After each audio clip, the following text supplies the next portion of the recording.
ஒரு 15,000 வாங்குற சேலரி வாங்குறாரு, இல்லை ஒரு 20,000 சேலரி வாங்குறாரு. ஃபோன் வாங்காமல் இருக்குமா, இல்லை பைக் வாங்காமல் இருக்குமா, சாப்பிட்றோம், எல்லாமே பண்ணுறோம். ஆனால் அதுக்கெல்லாம் ரீசன் தேடுறதில்லை. ஏன்னா நம்ம முடிவு பண்ணிட்டோம் அதை பண்ண போகிறோம். பண்ண வேணான்றதுக்கு எவ்வளோ வேணால் ரீசன்ஸ் தேட முடியும். ஸோ சேவிங்ஸ்ன்றது எல்லாருமே பண்ண முடியும், எல்லாருமே பண்ணணும். சேவிங்ஸ்னா நம்ம தமிழ்நாட்டில் சொல்லி கொடுத்ததுன்னா ஒன்று பொண்ணுல போடு, இல்லை நிலத்தில் போடணும். முடிஞ்ச வரைக்கும் கோல்டு இல்லை லேண்டு. அது எதுவுமே இல்லைன்னா எடுத்துகிட்டு போய் பீரோவில் பூட்டி வச்சுருந்துருவோம். ஒரு 500 இல்லை ஒரு 1000 நம்ம எடுத்து வைக்கலாம்னா அதை எங்கே இன்வெஸ்ட் பண்ணணுன்றதும் நமக்கு தெரியும். ஸோ இந்த இடத்துல தான் ஃபினான்ஷியல் லிட்ரஸின்றது ரொம்பவே முக்கியமான ஒரு விஷயம். ஒரு பணத்தை எப்படி செலவு பண்ணலான்றதுக்கான ஒரு நாலேஜ் வேணும். கையில் காசு இருக்கு, எவ்வளோ கோடி இருந்தாலும் எப்படி செலவு பண்ணணும்னு தெரியும்னா ஒன்றுமே இல்லாமல் தான் போயிடும். நம்ம இந்தியாவை பொறுத்த வரைக்கும் அந்த ஃபினான்ஷியல் லிட்ரஸியில் எங்கே இருக்கும் பார்த்தீங்கன்னா, நம்ம 121வது இடத்துல இருக்கும். இன்ஃப்ளேஷன்ற ஒரு விஷயம் இருக்குது. ஃபேமிலி 4 பேர் இருக்காங்க, அப்பா அம்மா ஒரு குழந்தை இருக்குன்னு வச்சுக்கோம். இந்த குழந்தைக்கு என்ன பண்ணுவோம், உண்டியலில் சேர்த்து வைன்னு சொல்லுவோம். சரி, குழந்தைக்கு இப்போதுலேருந்தே சேமிக்க பழக்கம் வரணும். நம்மளும் என்ன பண்ணுவோம்னா மாதம் ஒரு அமௌண்ட்டை வந்து பீரோவில் சேர்த்து வைக்கலாம். ஒரு 500 ஒரு 1000 சேர்த்து வைக்கலாம். இந்த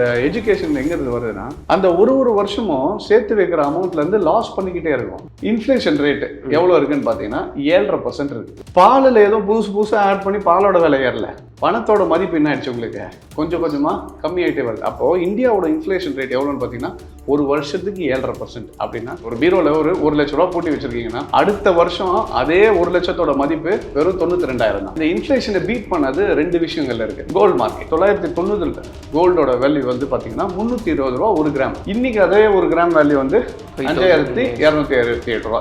ஷேர்ஸில் போய் நம்ம இன்வெஸ்ட் பண்ணோம்னா 683 ரூபாயில் இருந்தது, இன்னைக்கு 59,000 ரூபாயில் இருக்குது. அன்னைக்கு ஒரு 5,000 ரூபா போட்டோம்னா இன்னைக்கு அதோட வேல்யூ மட்டுமே 4,18,000 ரூபாய். ஸோ இது 8,600% என்ன இருக்கு உங்களுக்கு க்ரோ ஆயிருக்கு. அப்போ இது இன்ஃப்ளேஷனை பீட் பண்ணுமானா கண்டிப்பாக பீட் பண்ணியிருக்கு. இதுவே குஜராத் எடுத்துக்கோங்க, ஃபினான்ஷியல் லிட்ரஸி 83%. இப்போ நம்ம எல்லாமே சொல்லிக்கிறோம் தமிழ்நாடு எல்லாமே ஓகே தான், ஆனால் நம்ம ஃபினான்ஷியல் லிட்ரஸி 22. இதுவே குஜராத் பார்த்தீங்கன்னா 83%. இப்போ நம்ம சொல்லுவோம் ஹெச்எல்ல ஒர்க் பண்ணலாம், டிசிஎஸ்ல என் பையன் ஒர்க் பண்ணலான்னு, ஆனால் அதே கம்பெனியோட ஷேரும் இருக்கு, வாங்கினா வாங்க மாட்டோம், ஏன்னா கேம்பிளிங்ன்றோம். ஸோ பிரச்சனை என்னன்னா இதுதான் ஃபினான்ஷியல் லிட்ரஸி. ஒரு வயசு குழந்தைக்கு 1 லட்ச ரூபா செலவு பண்ணி என்ன பண்ணுவோம், ஒரு பர்த்டே ஃபங்க்ஷன் கொண்டாடுவோம். அதுவே அந்த குழந்தை ஒரு 18 வயசு 20 ஆகிட்டு எனக்கு ஒரு வண்டி வாங்கி கொடுன்னா காசு இல்லை, நீயே சம்பாரிச்சு வாங்கி பண்ணுவோம். என்னன்னு புரியுதுங்களா, நம்மளோட ஆடம்பரத்துக்கு அந்த ஒரு டைம் ஆஃப் ஹாப்பினஸுக்காக செலவு பண்ணிட்டு ஆனால் அந்த குழந்தைக்கு எதுவுமே பண்ணலை. இது என்னன்னா, இது பெட்ரோல் என்ன பண்ணுறதுன்னா அவங்களோட சாட்டிஸ்ஃபை பண்ணுறதுக்காக 4 பேர் முன்னாடி காட்டணுன்றதுக்காக பண்ணிட்டு கேட்டால் குழந்தை மேலே பழைய போட்டுருவாங்க. என்னன்னா குழந்தைக்காக தான் பண்ண நானே. இப்போ இதுவே ஒரு பேரண்ட்ஸ் என்ன பண்ணனா, ஒரு 1000 ரூபீஸ் எனக்கு குழந்தை பிறந்திருக்கு, 30 வயசு வரும்போது 83 லட்ச ரூபா கையில் இருந்திருக்கும். அட்ஜஸ்டட் டு இன்ஃப்ளேஷன் வச்சிங்கன்னா கூட ஒரு 40 lakhs. இன்னைக்கு யோசிச்சு பாருங்க, ஒரு 30 வயசு பையன் கிட்ட போய் அப்பா அம்மா வந்து ஒரு 40 லட்சம் புடின்னு சொன்னால் நல்லா இருக்கும், நல்லா இருக்காது.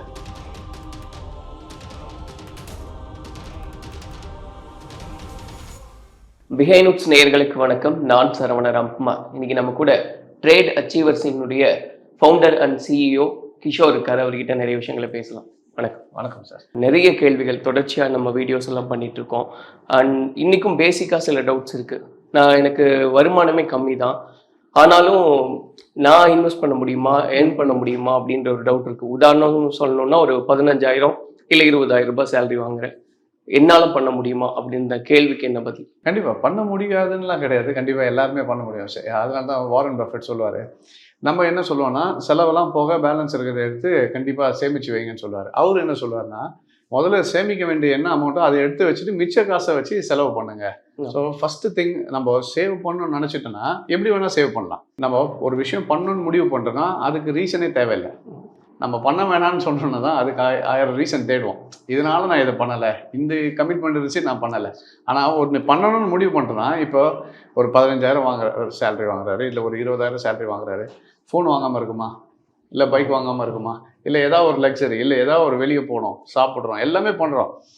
ஆனால் அதுக்கெல்லாம் ரீசன் தேடுறதில்லை. ஏன்னா நம்ம முடிவு பண்ணிட்டோம் அதை பண்ண போகிறோன்ட்டு. ஆனால் பண்ண வேணான்றதுக்கு எவ்வளோ வேணால் ரீசன்ஸ் தேட முடியும். ஸோ சேவிங்ஸ்ன்றது எல்லாருமே பண்ண முடியும், எல்லாருமே பண்ணணும். ஏன்னா பின்னாடி என்ன வரும்ன்றது யாருக்குமே தெரியாது. C V don't know. அதனால தான் சொல்லுவாங்க எக்ஸ்பெக்ட் தி அன்எக்ஸ்பெக்டட். ஸோ என்ன நடக்க போகுதுன்னு தெரியாததுனால எப்போவுமே ஒரு எமர்ஜென்சிக்குன்னு ஒரு ஃபண்டு, ஒரு சேவிங்ஸ்ன்றது கம்பல்சரி எல்லாருக்குமே வேணும். அந்த சேவிங்ஸும் உங்களுக்கு நிறைய பேர் இப்போ என்ன சொல்லுவாங்கன்னா, சேவிங்ஸ்னால் நம்ம நார்மலாகவே நம்ம தமிழ்நாட்டில் சொல்லி கொடுத்ததுன்னா ஒன்று பொண்ணுல போடு, இல்லை நிலத்தில் போடணும், முடிஞ்ச வரைக்கும் கோல்டு இல்லை லேண்டு. அது எதுவுமே இல்லைன்னா எடுத்துகிட்டு போய் பீரோவில் பூட்டி வச்சுருந்துருவோம். ஸோ இப்போ இதில் என்ன ஆகுதுன்னா, இது ஓகே நல்ல விஷயம் தான், கோல்டாக இருக்கட்டும் லேண்டாக இருக்கட்டும். இப்போ நீங்கள் கேட்ட ஒரு 15,000 20,000 சேலரி வாங்குறவர் 1 கிராம் கோல்டு வாங்குறதுன்றது ஆல்மோஸ்ட் 4,000 5,000ன்றது அஃபோர்டபுள் கிடையாது எவ்ரி மந்த். அதே டைம்ல லேண்ட் வாங்குறதுன்றதும் அஃபோர்டபுள் ரேஞ்சுக்குள்ள கிடையாது முடியாது இல்லையா? So it takes time. இப்போ லேண்ட் வாங்கணும்னா அப்போ எத்தனையோ வருஷம் அவர் சேர்த்து வச்சிருக்கணும். ஸோ இந்த விஷயங்கள்லாம் பின்னாடி இருக்கு. அப்போ ஒரு சின்ன அமௌண்ட் வச்ச ஒரு 500 இல்லை ஒரு 1000 நம்ம எடுத்து வைக்கலாம்னா அதை எங்கே இன்வெஸ்ட் பண்ணணுன்றதும் நமக்கு தெரியும். ஸோ இந்த இடத்துல தான் ஃபினான்ஷியல் லிட்ரஸின்றது ரொம்பவே முக்கியமான ஒரு விஷயம். இந்த ஃபினான்ஷியல் லிட்ரஸின்னு என்னன்னா ஒரு பணத்தை எப்படி செலவு பண்ணலான்றதுக்கான ஒரு நாலேஜ் வேணும். இப்போ கையில் காசு இருக்குது, எவ்வளோ கோடி இருந்தாலும் இப்போது எப்படி செலவு பண்ணலன்னு தெரியும்னா ஒன்றுமே இல்லாமல் தான் போயிடும். இப்போது நம்ம இந்தியாவை பொறுத்த வரைக்கும் அந்த ஃபினான்ஷியல் லிட்ரஸியில் எங்கே இருக்கும்னு பார்த்தீங்கன்னா நம்ம வந்து 121வது இடத்துல இருக்கோம். நம்ம ஃபினான்ஷியல் லிட்ரஸி கையில் காசு இருக்குது, அதை எப்படி செலவு பண்ணலாம், எப்படி இன்னும் அதை இன்வெஸ்ட் பண்ணி நல்லா இன்னும் அதை பிரயோஜனமாக எடுத்துகிட்டு வரலாம், இன்னும் ப்ராஃபிட்டபுளாக எடுத்துகிட்டு வரலாம். அந்த நாலேஜில் நம்மளோட பர்சன்டேஜ் எங்கன்னு பார்த்தீங்கன்னா 121வது இடம்.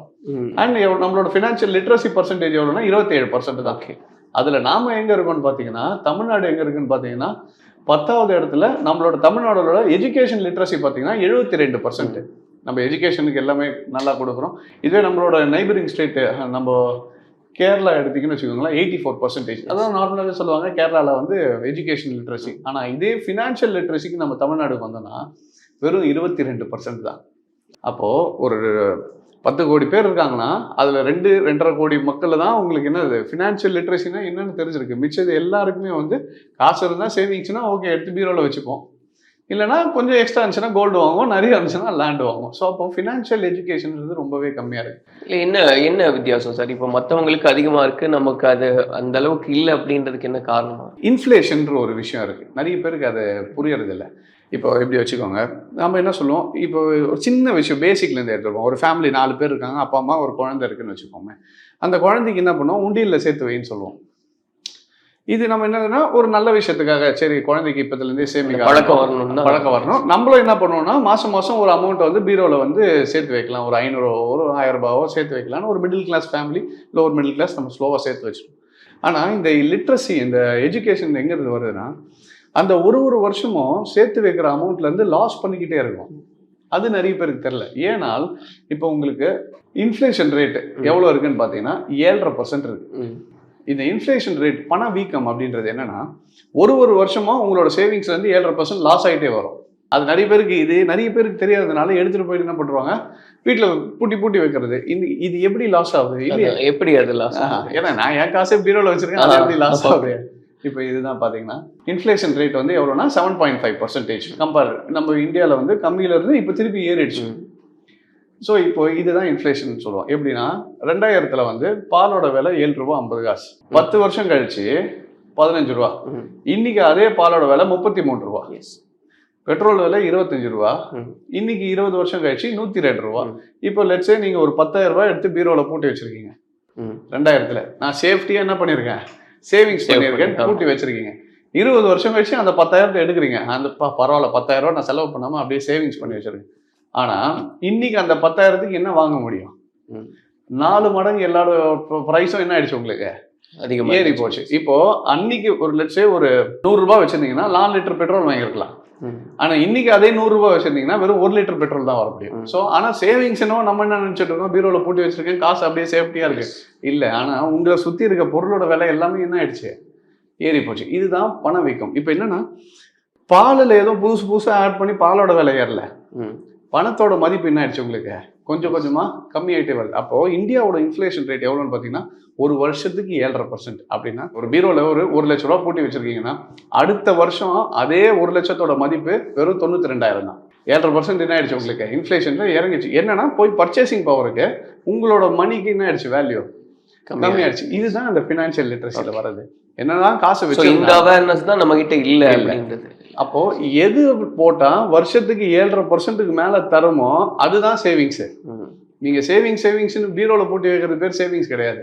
எடுத்து போய் நீங்க என்ன பண்ணணும், இந்த 7.5% எனக்கு இன்ஃப்ளேஷன் இருக்குன்னா அதை பீட் பண்ணி எனக்கு இன்னும் ஒரு 2%, 3% வந்தால் மட்டுமே அது ப்ராஃபிட்டபிள். இது தெரிஞ்சாதான் it comes under financial literacy. பேங்க்ல போய் போட்டீங்கன்னா 4% 5% ஃபிக்ஸட் டெபாசிட் தருவாங்க. வருஷத்துக்கு 7.5% இன்ஃபிளேஷனே இருக்குன்னா 5% வாங்கிட்டு இன்னொரு 2.5% என்ன ஆகுது உங்களுக்கு மறுபடியும் லாஸ் தான் ஆகுது. ஸோ இது எங்க போய் உங்க ஃபண்டை எடுத்துட்டு போய் நீங்க வைக்கணும், அந்த ஃபண்டு வந்து எது இன்ஃப்ளேஷனை பீட் பண்ணி உங்களுக்கு ப்ராஃபிட்டபிளா கொடுக்கும்ன்ற இந்த ஐடியாலஜி தெரிஞ்சு அந்த நாலேஜை கெயின் பண்ணி இன்வெஸ்ட் பண்றது தான் இட் கம்ஸ் அண்டர் ஃபைனான்ஷியல். இப்போ வேல்யூ எப்படி கம்மி ஆகுது அப்படின்றத டீட்டெயிலாக எக்ஸ்பிளைன் பண்ணீங்க சார். எப்படி இன்க்ரீஸ் பண்ணலாம், எங்கே இன்வெஸ்ட் பண்ணுறேன் அந்த கேள்வி வரும் இல்லையா. இப்போ 15,000 ரூபாய் மாதம் வாங்குறேன், 1000 rupees எப்படியும் நான் வந்து ஒதுக்குறேன் இதுக்காக அப்படின்னா இந்த 1000 எப்படி நான் மல்டிபிள் பண்ண முடியும்? கண்டிப்பாக. இப்போ ஃபர்ஸ்ட் வந்து இப்போ என்னன்னா இந்த இன்ஃப்ளேஷன் சொன்ன பார்த்தீங்களா, இந்த இன்ஃப்ளேஷனை பீட் பண்ணது 2 விஷயங்கள்ல இருக்கு. ஒன்று வந்து என்னன்னு பார்த்தீங்கன்னா கோல்டு மார்க்கெட். 1990 கோல்டோட வேல்யூ வந்து பார்த்தீங்கன்னா 320 ரூபா 1 கிராம். ஓகே. இன்னைக்கு அதே 1 கிராம் வேல்யூ வந்து 5267 ரூபா. கோல்டோட பிரைஸ் இன்டர்நேஷனல் சார்ட் ஏறிச்சானா கிடையாது. என்னன்னா ஐஎன்ஆரோட வேல்யூ என்ன ஆயிடுச்சு உங்களுக்கு கம்மியாக டிப்ரிஷியேட். யூஎஸ் உங்களுக்கு ஐஎன்ஆர் வந்து 40 ரூபா 50 ரூபால இருந்தது, இன்னைக்கு 70 ரூபா 80 ரூபா ஆகும்போது நம்மளோட கோல்டு பிரைஸ் என்ன ஆயிடுச்சு உங்களுக்கு இன்க்ரீஸ் ஆயிடுச்சு. அதனால இன்னைக்கு 5000 ரூபாய் ஆயிடுச்சு. ஸோ அப்போ கோல்டு வந்து 1546% கொடுத்துருக்கு. அப்போ என்ன இருக்கு, ஒரு 5000 ரூபா நான் அன்னைக்கு 990 வச்சிருந்தேன்னா இன்னைக்கு அதோட வேல்யூ 79,000. கோல்டோட பிரைஸ் ஏறதுனால இது இன்ஃப்ளேஷனை பீட் பண்ணிருக்கானா, பீட் பண்ணிருக்கு over a long period of time. So எந்த ஒரு இன்வெஸ்ட்மெண்ட் லாங் பீரியட்ல இன்ஃப்ளேஷனை பீட் பண்ணணும்னா கோல்டு பீட் பண்ணும். இதுக்கு அடுத்தது நெக்ஸ்ட் ஆப்ஷன் எது இருக்குன்னு பார்த்தீங்கன்னா வேற எதுவுமே இல்லை, சென்செக்ஸ் தான்.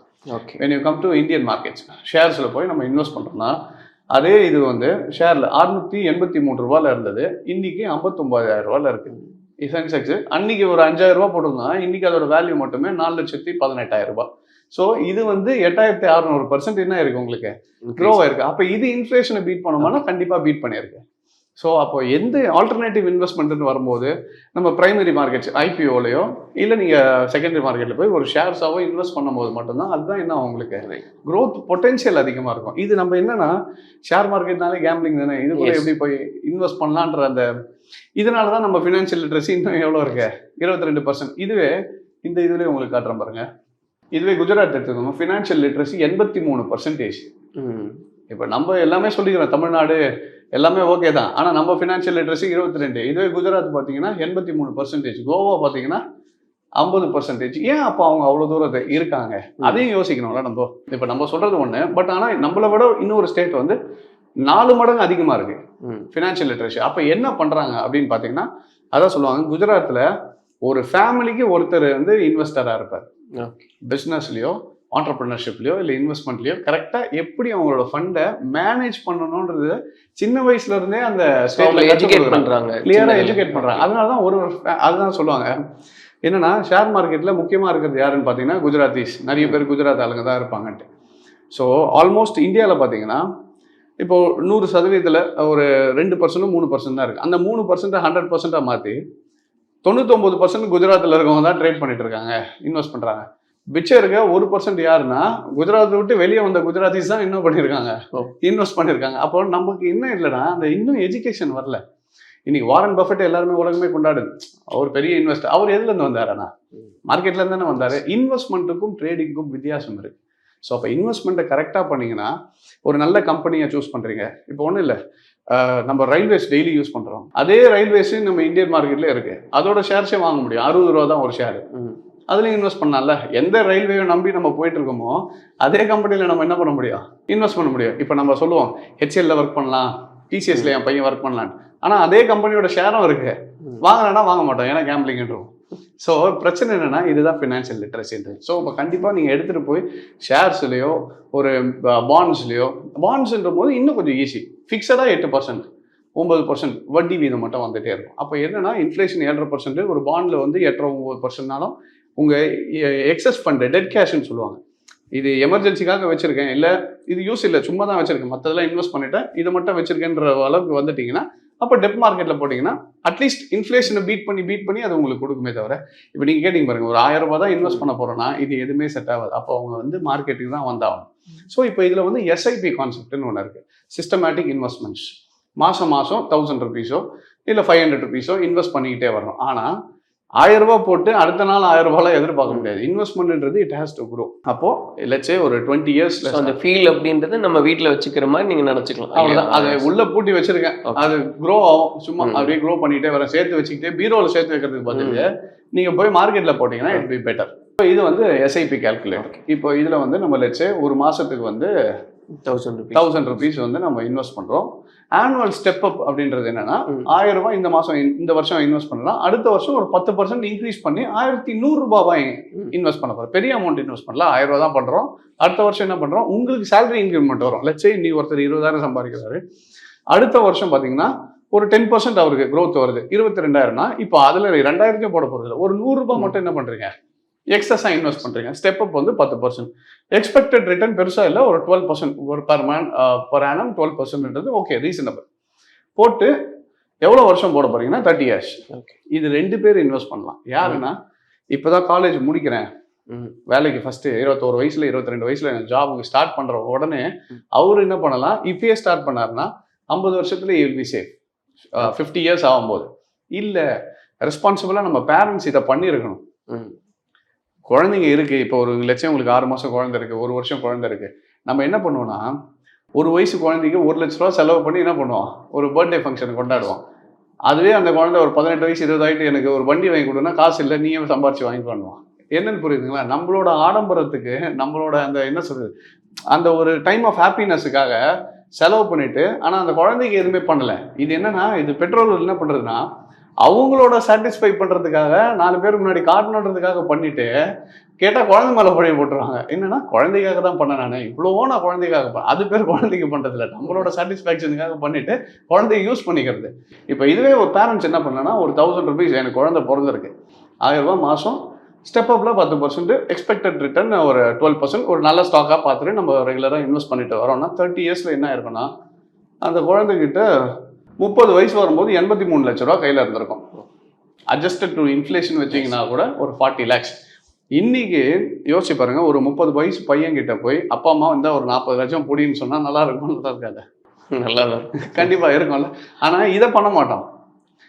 நிறைய நான் டூருக்கு அமிச்சேன், குழந்தைக்கு ட்ரெஸ் இவ்வளோக்கு எடுத்து கொடுத்தேன், இவ்வளோ பெரிய ஷூ வாங்கி கொடுத்தேன், அது யூஸ் இல்லை. ஏன்னா எல்லாமே கடைசியில் என்ன போகுது, இட் டசன்ட் மேக் சென்ஸ்.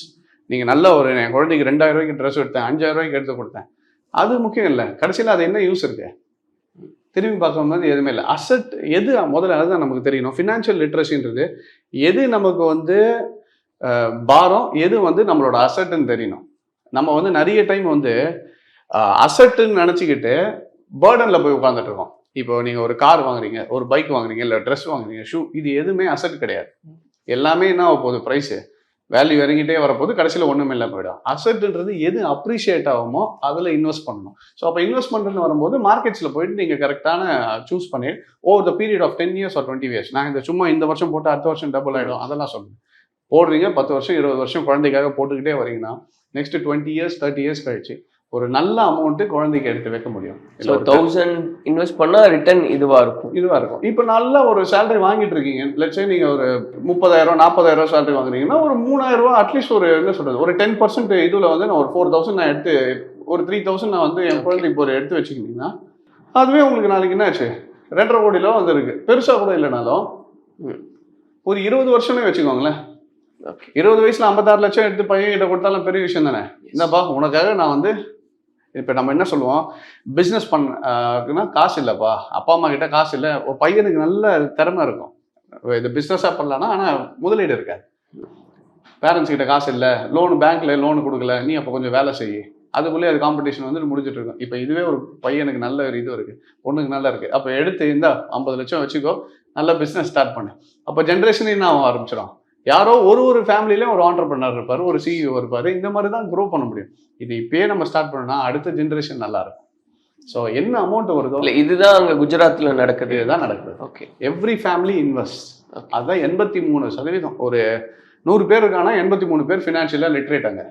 எல்லாருக்குமே தெரியும் எதில் இன்வெஸ்ட் பண்ணால் இன்ஃப்ளேஷனை பீட் பண்ணி இன்னும் ப்ராஃபிட்டபிளாக கொண்டு வரலான்றது தெரியுது தான் இந்த குஜராத்தில் தெரியுது. ஸோ இது ஏன் நம்ம ஊர்லேயும் வரக்கூடாது? இல்லை, என்ன நீங்கள் சொன்னது ஓகே சார், பட் எல்லாருக்கும் ஒரு டவுட் என்னென்னு, நீங்கள் சொன்ன மாதிரி கேம்பிளிங்னு நினைக்கிறது, இன்னொன்று அமௌண்ட் போட்டால் லாஸ் ஆகிடுமோ அப்போ எது ரைட் வே, எப்படி பண்றது? சரி, அமௌண்ட் போட்டால் லாஸ் ஆகிடுப்பானா, ஃபர்ஸ்ட் ஆஃப் ஆல் நம்ம எதில் போடுறோன்றது ரொம்ப முக்கியமான ஒரு விஷயம். இப்போ நீங்க இதுவே இண்டெக்ஸ் இல்ல அதுதான் கேட்குறேன். அந்த நாலேஜ் எப்படி வளர்த்துக்கிறது, இல்ல அதை எப்படி நம்ம அந்த கைடன்ஸ் எடுத்துக்கிறது?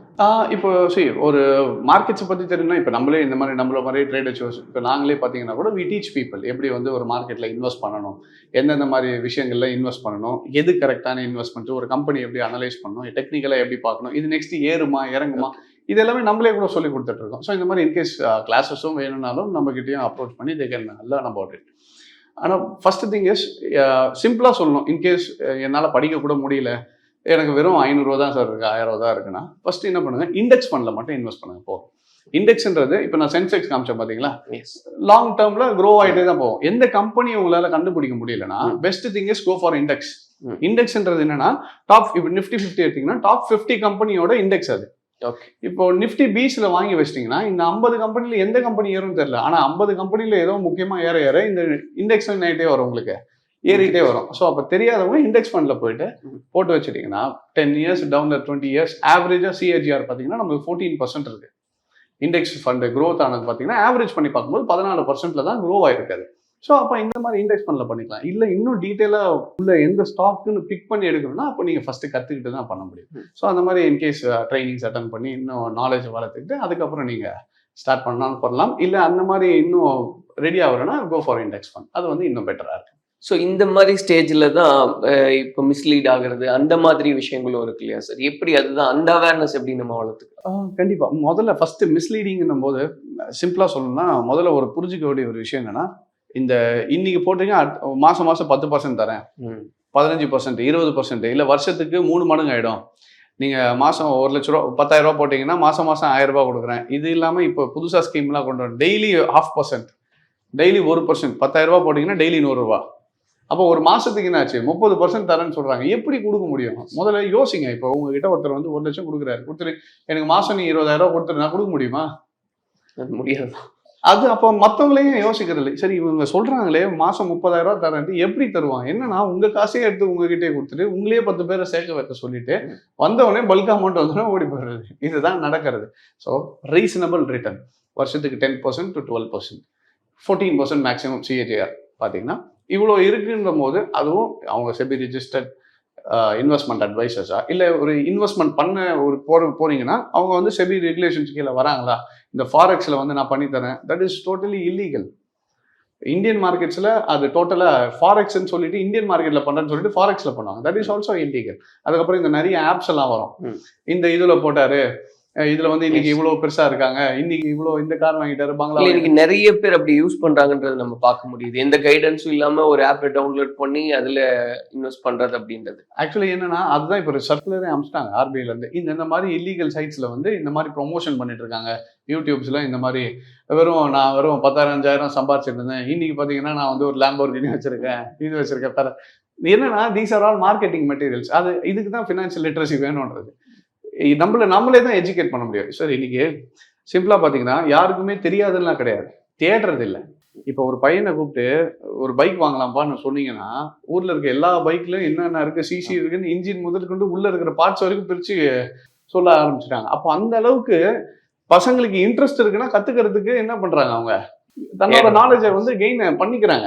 இப்போ இந்த பைக்கா சின்ன பசங்களை கேட்டீங்கன்னா சொல்லுவேன், இந்த கார் இதுல இத்தனை சிசி இருக்கு, இது இத்தனை கீர்ஸ் இருக்கு, இவ்வளவு சொல்ல முடியுது, ஏன் இதை கத்துக்க முடியாதா என்ன? So the thing is first we have to educate them. இது மாதிரி ஒன்று இருக்கு. எல்லாம் படிக்கிறதா இருக்கட்டும், நீங்க ஸ்கூலுக்கு அனுப்பிச்சு காலேஜ் படிக்க முடிச்சு அதுக்கப்புறம் நல்ல ஒரு எக்ஸ்ட்ரா கரிக்குலர் எல்லாம் பண்றது எதுக்கு? ஃபைனலாக போய் சம்பாதிக்கிறது தானே. சம்பாரிச்சிட்ட பிறகு அதை எப்படி ஹேண்டில் பண்ணணும்னு தெரியலன்னு வச்சுக்கோங்களேன், இது சம்பாரிச்சது எதுவுமே யூஸ் இல்லாமல் போயிடும். இப்போ ஒரு எக்ஸாம்பிள் நான் காட்டுறேன் பாருங்க. இப்போ இவர் பார்த்தீங்கன்னா எல்லாருக்கும் தெரிஞ்சதுதான் அயன் மைக் டைசன்.